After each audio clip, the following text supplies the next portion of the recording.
queremos abordar desde una perspectiva histórica esta elección en el día de ayer. Conversamos con un sociólogo anteriormente, lógicamente con él se hizo un abordaje desde el punto de vista cuantitativo, y cuando abordamos lo cualitativo yo le dije la derecha está más viva que nunca en la ciudad de Buenos Aires, a lo cual él me corrigió y me dijo ya están vetustas esas categorías. Yo lo... y bueno, exhibió, no, esto es antiperonismo, no es ser de derecha o de izquierda y abordar esa categoría. ¿Vos qué visión tenés? ¿Se consolida la derecha o se consolida este fervor antiperonista en la ciudad de Buenos Aires? Bueno, no son exactamente lo mismo, es cierto, ¿no? Yo creo que esta fue una elección peculiar porque hasta ahora creo nunca habíamos tenido una convocatoria a la ciudadanía donde no se decidieron cosas importantes, cosas de fondo sobre la ciudad. Fue la primera en la que solamente elegimos legisladores, ¿no? Ni siquiera jefe de gobierno, no estuvo articulada con elecciones que tuvieran significación en otros planos, ¿no? Bueno, entonces, peculiaridad, yo diría, hay que sacar algunas conclusiones, no es un laboratorio perfecto para ver todas las dimensiones que nos interesan, pero algunas cosas podemos decir. Primero, yo diría, peronismo, antiperonismo. Bueno, el peronismo es una expresión minoritaria en la ciudad de Buenos Aires y en esta elección sacó más o menos la misma cantidad de votos que sacó históricamente, que es un poquito menos de un tercio de los sufragios. Ese es el caudal histórico del peronismo en la ciudad, no logra superarlo, solamente tuvo el peronismo una mejor, en la era democrática que se inicia desde el 83 en adelante, estamos hablando, ¿no? Solamente tuvo un mejor desempeño en la elección del 93, en la que fue un peronismo más de derecha el que triunfó, ¿no? Es decir, el peronismo que con Herman González como candidato llevó a esa fuerza a la victoria en un momento en el que había sí también algo más de fondo, que era, bueno, ¿estamos o no estamos en sintonía con lo que está sucediendo en el resto del país y en particular en la Casa Rosada con Menem como presidente, ¿no? Así que yo creo que hay una dimensión de peronismo, antiperonismo o peronismo, no peronismo en esta elección, y la fijeza de los resultados creo que algo nos dicen. Y lo que nos están diciendo es, hay un sector de la ciudad de Buenos Aires que vota peronismo y otro que no, y eso se ha mantenido, ¿no? No veo grandes novedades ahí. Es cierto que yo creo sí hay un cambio más de fondo, y esto parece que esta elección viene a confirmar, en términos de ¿cómo diría yo?, de la música de fondo que anima nuestra democracia. Es decir, los rasgos de la cultura política, la manera en que los argentinos o los porteños pensamos la vida social, la vida en comunidad, ¿no? Y acá sí yo creo que hay un cambio. Y es hoy, digamos así, está muy en discusión, está siendo impugnada la visión con la que se construyó la democracia del 83 hasta parte, que fue la experiencia democrática más importante que tuvo nuestro país en toda su historia, ¿no? Son 40 años de experiencia democrática donde siempre la democracia, un poco más, un poco menos, estuvo teñida de una visión social. Ese me parece que fue un rasgo significativo de nuestra cultura política, la idea, como lo propuso Alfonsín, de que la democracia tiene algún grado de solidaridad social, tiene que pensarse o es pensada como un régimen donde valores comunitarios tienen un peso. Y yo creo que eso es lo que hoy estamos viendo que está cambiando, no solo porque, como a veces se dice, y yo creo que hay algo de cierto en esto, es decir, hoy avanza la derecha, sino que avanza una derecha que tiene una visión muy individualista de la sociedad, ¿no? Entonces quizás sobrevive la democracia, eso no lo sabemos, hay algunas dudas, yo tengo algunas dudas respecto a eso. Sobrevive la democracia, pero va a ser una democracia donde puede haber elecciones, campañas, incluso puede haber libertad de prensa y demás, pero arraigada en una visión mucho más individualista Claro, de lo que es la sociedad argentina. lo que me parece que está en tensión es el republicanismo con este tipo de liderazgos, no tanto la democracia, Bueno, ¿qué sería el republicanismo? la división de poderes. No sé, la verdad que no sé eso. Digamos, ese es un valor liberal más que republicano, la idea de que el poder se tiene que fragmentar, ¿no? En nuestra cultura Pero política, en el sentido común, le decimos republicano eso, pero claro, no es así. perdón, Roy, estar gobernando a fuerzas de DNU impugnables, no meterse con la justicia, la gran casta, y trabajar en concordancia con aliados en la justicia federal está poniendo en tensión, creo yo, desde mi humilde perspectiva, el sistema republicano en el ejercicio. Veía yo también un meme que circulaba por allí. Bueno, no sé si habrás visto Los Simpsons, pero hay una escena muy icónica de Los Simpsons que hay un desfile presidencial en donde ese desfile presidencial en realidad es el desfile de una barra de acero. Y toda la gente vitorea y caen los papelitos picados. Acá aparecía en ese desfile presidencial una barra de color celeste, ejemplificando esto, ¿no? De que en la democracia se pueden cometer errores. Hitler asumió, quiero tensionar, estirar el análisis. Claramente no los emparento a Milei con, ni mucho menos a Adorni con Hitler, pero quiero decir, el sistema democrático está funcionando desde mi perspectiva. Lo que hoy veo yo tensionado es el sistema republicano de gobierno. ¿No coincidís? Entiendo el argumento, coincido en muchos aspectos con el argumento de fondo. Mi observación es un poco más, si querés, como conceptual, y es la idea de república, que es precisamente la idea de que el Estado, lo que está por encima de nosotros es común, ¿no? Es república, eso quiere decir.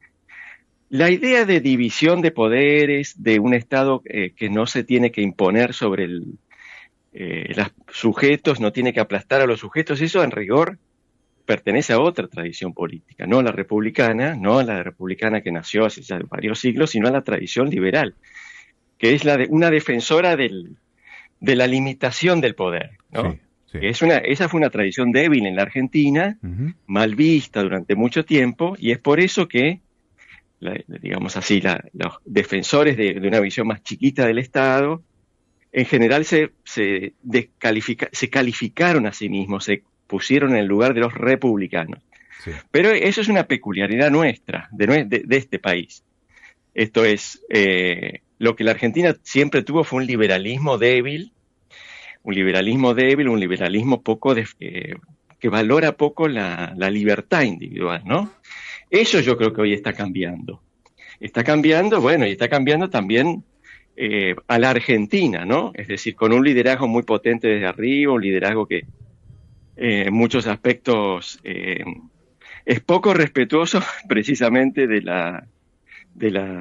cosas que son centrales a la tradición liberal, ¿no? Y por eso a veces se dice, Milei no es liberal, ¿no? Es una persona que no le interesa la creación de una comunidad política de individuos libres, ¿no? Roy. Por eso el ataque a la prensa, por eso los problemas con los periodistas y otras tantas cosas, ¿no? ¿Y dónde? Entonces yo creo que esto es nuevo en nuestra cultura política. Roy, ¿dónde pondrías entonces a Milei si no es un libertario? No, si es un libertario, sí, en ese aspecto sí, Es decir, es una persona que dice, ya lo sabemos esto, sí. ¿No? Sobre eso no hay ninguna duda. Es cierto que también conecta con otra zona de la cultura política argentina, que es muy personalista. Nosotros no tenemos tantos partidos de ideas, ¿no? Tenemos partidos en los que, históricamente hablando, ¿no? Sí, sí. Algunas ideas están encarnadas en nombres, ¿no? Por eso hablamos de irigoyenismo, por eso hablamos de peronismo, de macrismo, de frondicismo y así siguiendo, ¿no? De kirchnerismo. Es decir, para nosotros la personalidad es más potente que la idea en nuestra cultura política, o al menos tan potente como la idea. Roy, Y yo creo que Milei en eso es continuidad y no cambio. Este individualismo que venís contando que se hizo presente o está presente en nuestra democracia, esta apatía política que se traduce en la poca presencia a la hora de votar en Santa Fe, en Salta, en Chaco, en San Luis, en Jujuy, ayer acá en Buenos Aires con el 53% de los votos. Digo, esa apatía política termina haciéndole un flaco favor a Milei, por más que haya sido su espacio el ganador. Sí, es difícil saberlo, porque eso quizás está indicando que la crisis de representación que se fue agravando en los últimos años, sobre todo desde la presidencia de Alberto Fernández, probablemente desde antes, pero seguro desde la presidencia de Alberto Fernández, sigue abierta, ¿no? Es decir, la política entusiasma poco. Las opciones políticas que tenemos frente a nuestros ojos entusiasman poco. No solo fue poca gente a votar, sino que mucha gente, la verdad, que no estaba tan interesada en esta elección. Fue una elección con poco eco, ¿no? Donde a los candidatos, a todos, les costaba llevar su mensaje a la sociedad, ¿no? Yo creo que en ese sentido, bueno, quizás hay varias cosas ahí, ¿no? En general, uno puede decir temas que no solo son argentinos, la cierta pérdida de confianza de la ciudadanía en que la política resuelve sus problemas, un mayor individualismo también, ¿no? Los problemas de mi metro cuadrado se resuelven de otra manera, no es eligiendo dirigentes de un color o de otro, ¿no? Yo creo que eso también afecta a Milei. Afecta, por supuesto, daña mucho a fuerzas políticas, las grandes, las de la tradición nacional popular, o las otras que decían las mayorías son importantes en la vida pública, ¿no? Efectivamente, esto abona a una visión de la política como como lo que a veces dice Milei, ¿no? Un negocio para pocos.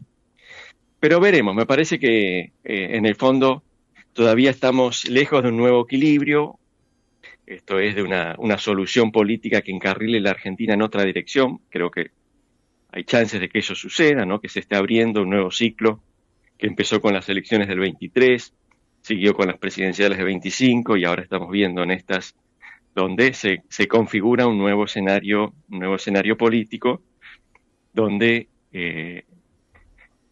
el tipo de relación entre Estado y sociedad, el tipo de organización económica de nuestro país va a tener que sufrir algunos cambios, ¿no? Y está sufriendo algunos cambios. Cambios de fondo, no solamente cambios de nombres, sino transformaciones más de fondo, que quizás están haciendo que la Argentina vaya en una dirección distinta a cómo vino, yo diría, y ahora me pongo un historiador, desde por lo menos la década de 1940, 50. ¿Distinta es mejor, Roy? Yo creo que ahí hay un interrogante. Hay cosas que me parecen malas, que no me gustan, pero lo cierto es que la Argentina fue en el último medio siglo uno de los países que peor le fue en el mundo, ¿no?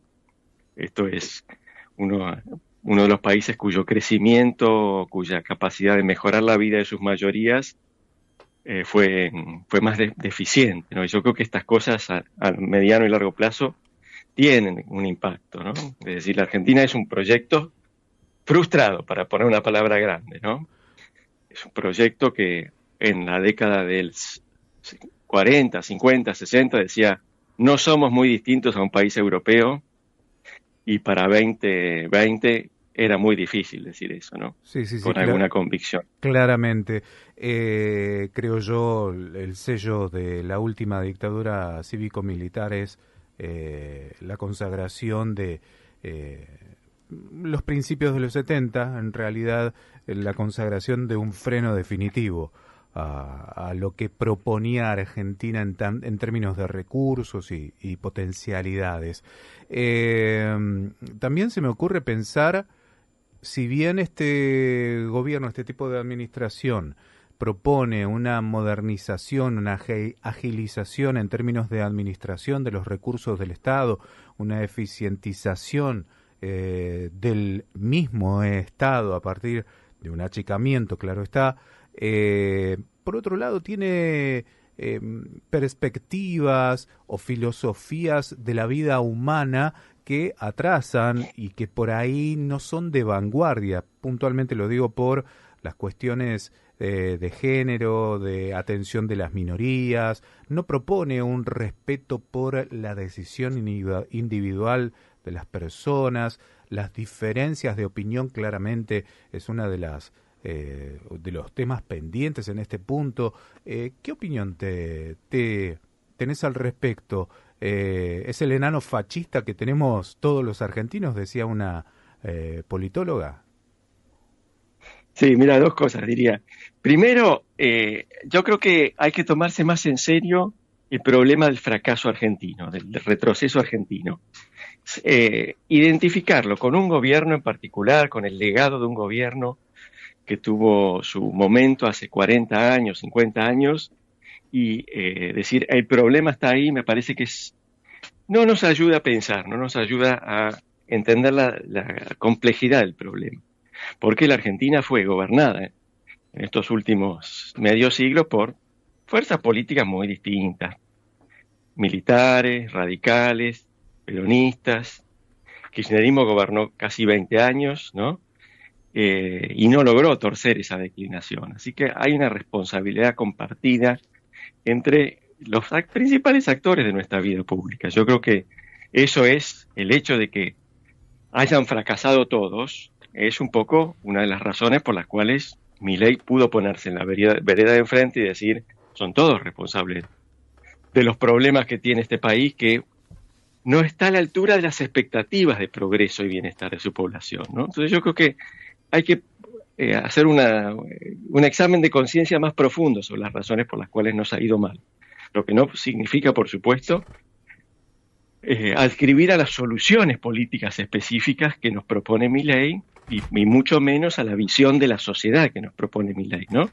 Pero yo creo que tenemos que entenderlo como una respuesta a problemas muy de fondo, por supuesto a circunstancias específicas, lo que pasó con la pandemia y demás, pero a problemas muy de fondo de nuestra sociedad.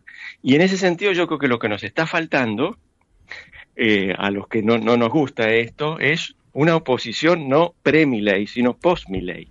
Esto es, una oposición que reconozca la verdad de fondo que propone Milei, ¿no? Es decir, la idea de que así la Argentina no iba bien.